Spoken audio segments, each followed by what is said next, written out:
In this video, we'll solve a differential equation using a power series. I chose a simple differential equation, first order, y prime plus 2xy equals 0. But what is interesting or what's new in this equation is that the coefficient of y, it's 2x, it's a function of the independent variable rather than a constant. So even if I don't write y of x, it's implied that y is a function of the independent variable, which is x. So y prime, it's actually y prime of x. So because I want to solve this problem using power series, let's start by saying that y of x has the form sum as k goes from 0 to infinity, a sub k x to the k.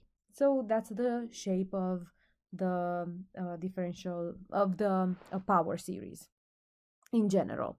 So y prime of x is going to be sum as k goes from 1 to infinity, a sub k times k x to the k minus 1, because we differentiate term-wise. So be very careful. When you differentiate this, you differentiate it as power series. So a power rule, k x to k minus 1. A sub k, it's a constant, so it stays a sub k. And the difference is when we have our original function, we start at 0. When we do the derivative, we start at 1, because this term here, which is a naught plus a1x plus a2x squared and so on, when we differentiate this term-wise, this term disappears, so we start at a sub 1. So that's why we start at k equals 1. Okay, now having this, let's replace them. Replace y and y prime into the differential equation. Let's call it star. So we get sum as k equals 1 to infinity of a sub k times k x to k minus 1 plus 2x sum as k goes from 0 to infinity a sub k x to k equals 0. I'm going to keep the first sum for a little bit the way it is, and I am going to bring this inside the sum by writing sum as k equals 0 to infinity to a sub k and x times x to the k, it's x to k plus 1 using properties of exponents, equals 0. Now, in order for me to add these two and end up with a sum, my goal is to get only one sum equals 0, which is going to mean the coefficients are going to be 0. So from two sums, I want to make one. So in order to do that, I am going to make sure that each sum has the term x to k instead of x to k minus 1 or x to k plus 1. So to do that, I'm going to have to add 1 everywhere I have k. So I have to add 1 here, here, and here. So the sum becomes sum as a sub k plus 1 times k plus 1 times x to k. So I added 1. But the sum now is going to start at 0 to infinity. So when we add 1 here, we'll have to subtract 1 here just to produce exactly the same term. So just imagine that when you give k equals 1 in this sum, you get a sub 1 times 1 times x to 0. So here, in order to produce the same term, you'll have to start at 0 to get a sub 1 times x to 0.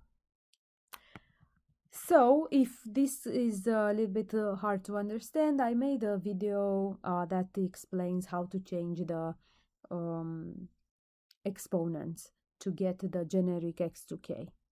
Now, on the second sum, so plus sum, on the second sum, I have to subtract 1 to get x to k. So we subtract 1, And so we have 2 times a sub k minus 1 because we subtract 1 from all the terms. But when we start the sum here, it's going to come from 1 to infinity. So when you subtract 1 here, you are actually adding a 1 at the sum. So we added a 1 at the sum. Exactly the opposite. Equals 0. Now, again, let's not forget our goal to get only one sum. The problem with this sum is they start at different k's. So while I do have x to the k, so that's awesome, because that's the first thing that I want to do. I want to change x to be the power k. I have to start at the same k. So I'm going to give k equals 0 to this sum. So I'm opening up the sum. So if k equals 0, I get a sub 1 times 1 x to 0 plus, and then now the sum starts at 1 because I already used the first term. So I get a sub k plus 1, k plus 1, x to k, and then plus sum as k equals 1 to infinity 2a sub k minus 1 x to k equals 0. So this first term is actually a1 plus, and these two have everything I need. They start at the same point. They have x to the k. So I'm going to comprise it into only sum from k equals 1 to infinity. I'm going to factor out x to the k and write just the coefficients. A k plus 1 times k plus 1 plus 2ak minus 1 equals 0. So a series equals 0 if each coefficient is equal to 0. So here it means a sub 1 equals 0. So we have to keep that in mind.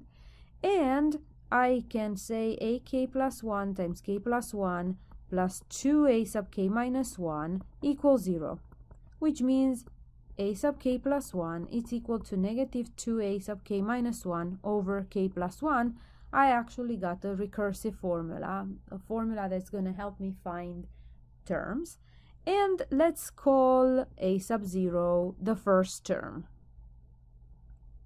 We let a sub 0 be just a sub 0. A sub 1, we found it was 0. So, knowing this, if k equals 1, we get a sub 2 equals negative 2 a sub 0 over 2, which means negative a sub 0. If k equals 2, we get a sub 3 equals negative 2 a sub 1 over 3, but a sub 1 is 0, so we get 0.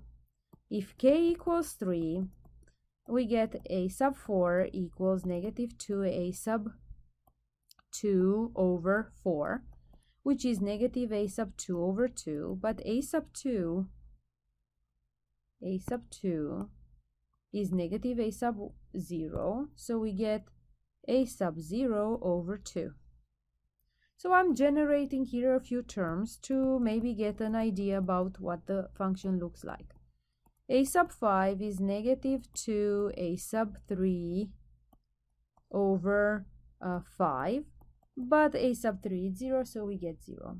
If k equals 5, we get a sub 6 equals negative 2 a sub 4 over 6, which is negative a sub 4 over 3. But a sub 4 is a sub 0 over 2. It's here. So when we replace, we get negative a sub 0 over 2 times 3, which is negative a sub 0 over 3 factorial.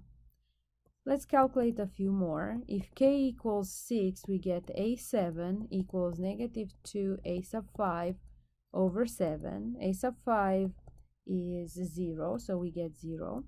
If k equals 7, we get a sub 8 equals negative 2 a sub 6 over 8. Negative a sub 6 over 4.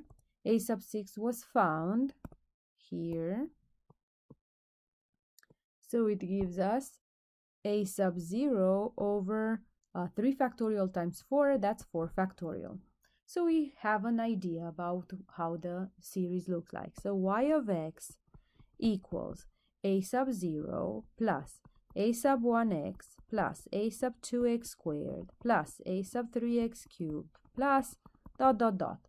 But in our case, a sub 0 is one that we started with that. We don't know it right now.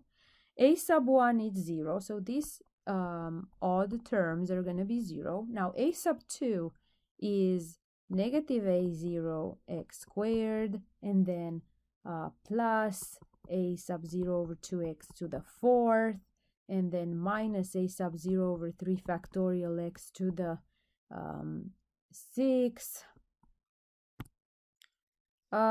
then plus a sub 0 over 4 factorial x to the 8th, and so on. So if we factor out a sub 0, we get 1 minus x squared plus x to the 4th over 2 factorial minus x to the 6 over 3 factorial plus x to the 8 over 4 factorial. We can even guess the next one, since the signs alternate is going to be minus, then the powers are even, so to the 10, and then it's going to be over 5 factorial, and so on. So the solution of this equation that we started with is given by this polynomial, basically. But what is this polynomial? Well, let's remember the Taylor series or the MacLaurin series of e to the x. Well, the expansion is 1 plus x squared over 2 factorial plus x to the 3rd over 3 factorial plus x to the 4th over 4 factorial, and so on. So it almost looks like ours, it's just the signs alternate and then we have only even powers. So let's try the MacLaurin series of e to negative x squared. That means everywhere I see x, I'm going to replace with negative x squared. So it's 1 minus x squared plus x to the 4th over 2 factorial minus x to the 6 over 3 factorial plus x to the 8 over 4 factorial, which is exactly what we have in this parenthesis. So basically, y of x equals a naught e to negative x squared. This is the solution, where a naught, it's a constant, is the solution of the equation that we started with. And one more thing that I want to add, when I use the power series, I consider it centered at the at 0, right? I had a k x to k. It was centered at the origin. Now, I want to double check if my work was done correctly. So I want to try the equation that we started with to solve it with a different method, because at this point in the semester, we know so many methods, right? So this is a first order linear differential equation. So I am going to multiply by e to integral of 2x dx, which is actually e to 2 times x squared over 2, so that is e to x squared. So when we multiply, we get y prime e to x squared plus 2x e to x squared y equals 0. This side, it's a perfect derivative of y e to x squared. And so when we integrate both sides, we get y e to x squared equals a constant, and y e of x equals c e to negative x squared, because we are dividing by e to x squared both sides. And I change it into negative.